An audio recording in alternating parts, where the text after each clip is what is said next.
Hi everyone, Jeff Scholes here from BTS. We've just finished day 2 of the 2-day R02 workshop that BTS have run in collaboration with the PFS. We've had 14 candidates on the workshop with a wide range of experiences. Some people relatively new to the subject, other people who've got an exam sitting tomorrow, all of which has helped bring a few different perspectives to the subject. So, what have we covered on the workshop? Well, we focus on the learning outcomes that are going to make the biggest difference towards achieving an exam pass. So for R02, that's learning outcomes 1, 6, 7 and probably 8. So learning outcome 1 focuses on the asset classes. Learning outcome 6 looks at our collectives and our products. Then 7 and 8 look at the advice process and the principles of investment planning. So quite a wide range of subjects and a lot to cover in the 2 days. We've also brought in as many of the other learning outcomes as we could in the time that we had available. Various aspects that might help get people over the line towards achieving a pass. What makes R02 so difficult? Well, I would say the first thing is that the syllabus is really wide. There are a lot of subjects in R02 and there's also a lot of jargon. Each of the subjects, each of the products has its own jargons, and being investments, sometimes those jargons are used twice to mean 2 different things. So yeah, that's probably one of the first things. The second thing I would say is that the R02 questions tend to be very wordy. The R02 examiner is making sure that you understand and can apply the knowledge that you've gained from your study.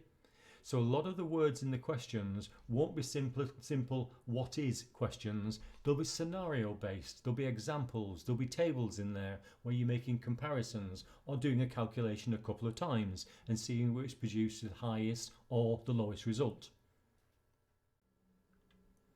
So how do BTS support candidates towards an R02 exam pass? Well, there's no surprise and it's no secret, we use the same tried and tested step approach that works so well on the other ROs, R01 through to R05.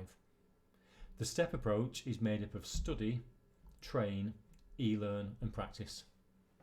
The study is covered by the BTS study guides.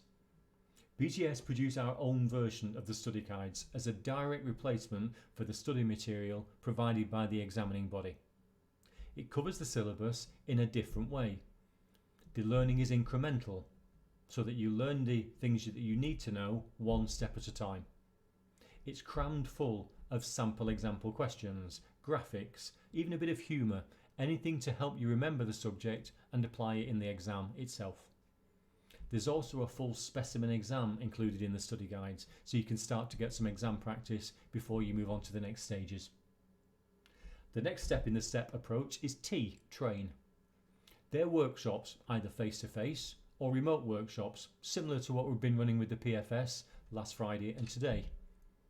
Here we select the key learning outcomes that will make a difference, and as I mentioned earlier, for R02 that would be learning outcome 1, 6, 7 and 8. They're the key elements that we'd cover on a workshop, be it face-to-face or remote, as we have done. Next is e-learning. E-learning is designed for those people where maybe workshops, perhaps they're not your style, or you would probably rather work in your own pace and fit in the study as and when you can. Or perhaps you can't even get a place on a workshop. So the e-learning will cover the same or very similar content to a workshop, but in a personalised e-learning way. So you can structure your learning around your own time that you've got available. The last step in the process is P, practice. This is by doing practice questions using the BTS RO Study Buddy app available from the Apple and Google Play stores. Here you'll have exam style questions that you can practice in your own time, either as full exams or focusing on specific learning outcomes that will be marked by the app. It will then give you feedback on where you went well and where you went wrong and give you rationale for each of the answers. And that's the step approach, all of which builds up your knowledge in an incremental way. So I want to finish with a message to the candidates for my R02 workshop. Thank you everybody for keeping involved. It has been a content-filled couple of days. We've covered a lot of subjects. We've gone into quite a bit of detail of learning outcome 1, 6, 7 and 8, and we've also scattered in a few other nuggets of knowledge from the other learning outcomes just to give you that extra bit of chance of contributing towards an exam pass. Best of luck in the exams, and please let us know how you get on.